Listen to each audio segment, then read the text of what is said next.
Quand on travaille avec des distributions conditionnelles pour une variable, il peut être pratique de représenter la situation à l'aide d'un graphique. Alors, on va voir comment faire un diagramme à bande pour les distributions conditionnelles et la distribution marginale d'une variable. Donc, dans l'onglet ici, j'ai deux tableaux de distribution conditionnelle et marginale. Alors, c'est les deux mêmes variables, nombre de cours et niveau de satisfaction pour des étudiants. Et là, dans le fond, ce qu'on va faire, c'est créer les graphiques pour ces deux situations-là. Donc, si je me concentre premièrement sur le tableau de gauche, alors ici, ma variable, c'est le nombre de cours, parce que la distribution marginale ici est associée au nombre de cours, et les niveaux de satisfaction ont été fixés. Donc, j'ai 4 distributions conditionnelles et une distribution marginale. Alors, je vais sélectionner mes données. Je vais venir insérer un graphique en colonne, un histogramme 2D. Et on va venir déplacer ici.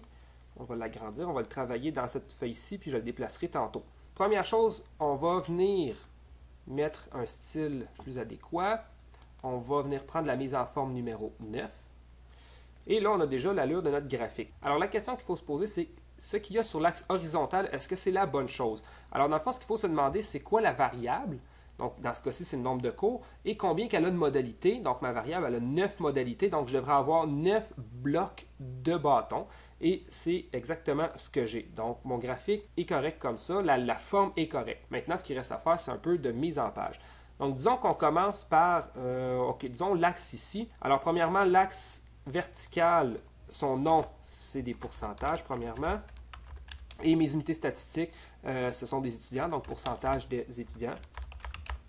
Autre chose ici, bon, voyez-vous, on n'a pas besoin d'autant de décimales. Alors, mise en forme de l'axe, on va enlever quelques décimales. Voilà. Bon, parfait. Maintenant, disons qu'on se concentre sur le titre du graphique. Donc, c'est le même titre que mon tableau. Donc, je vais le copier et je vais venir le coller ici. Voilà.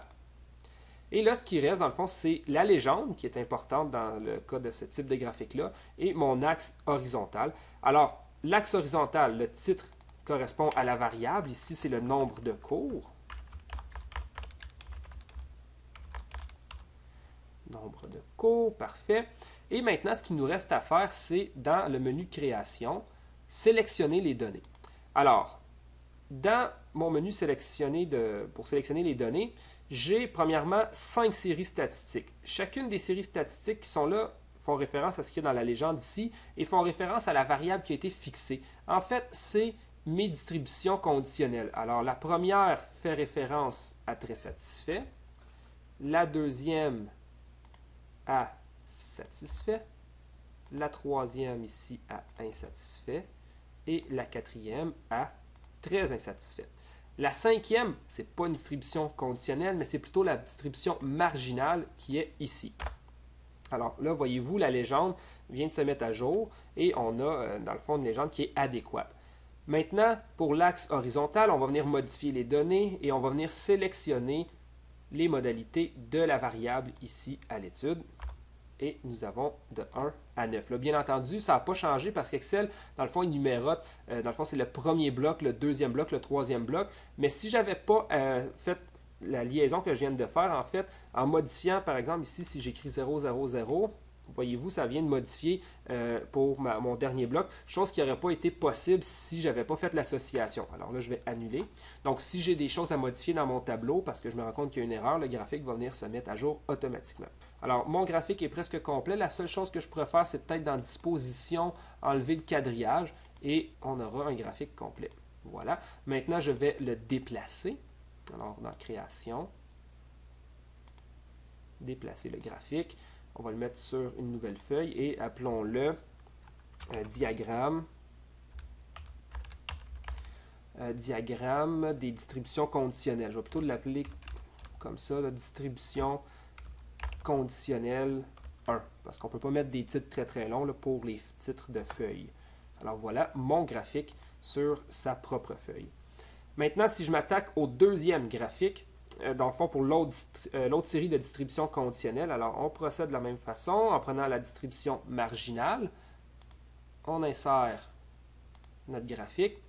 Et là, voyez-vous, ici, on a un petit problème parce qu'on a 10 modalités, alors que dans le fond, là, ma variable, c'est le niveau de satisfaction qui a 4 modalités. Alors ici, ce que je vais faire, c'est que je vais intervertir les lignes et les colonnes. Et là, voyez-vous, j'ai 4 modalités. Parfait, c'est ce que j'ai.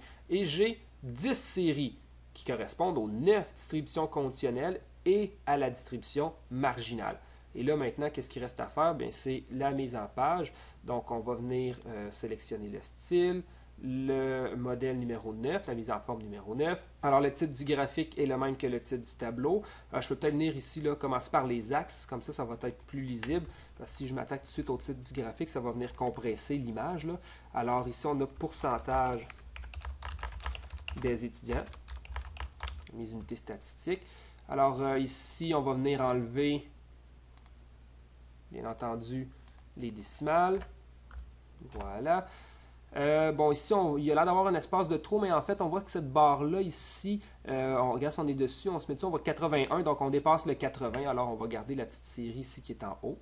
Mon axe, maintenant, qu'est-ce que j'ai à faire ici? Donc, si je vais dans sélectionner les données, alors, à la verticale, voyez-vous, j'ai mes 4 titres ici. Dans le fond, ça correspond à mes 4 niveaux de satisfaction qui sont là. Voilà, ils viennent de se mettre automatiquement à jour. Je viendrai modifier l'axe tantôt. Mes séries, alors là, il faut que je vienne sélectionner un à un les séries. Alors ça, c'est un peu long, mais bon. C'est pas très compliqué. Donc ça fait référence au nombre de cours.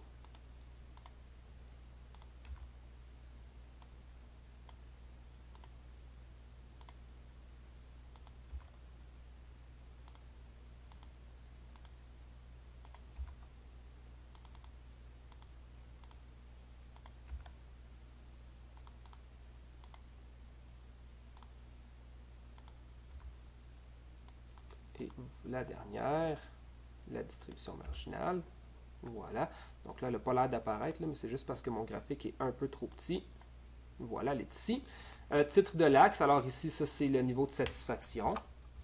Niveau de satisfaction. Voilà. Et finalement, le titre du graphique. Donc, je vais venir le copier ici. On va venir le coller ici. Voilà. Et on va déplacer le graphique. Donc, création, déplacer le graphique. Et on va l'appeler diagramme des distributions conditionnelles 2. Voilà. Ah, et il reste mon quadrillage ici à enlever. Alors, voilà. Et là, j'ai mon graphique qui est complet.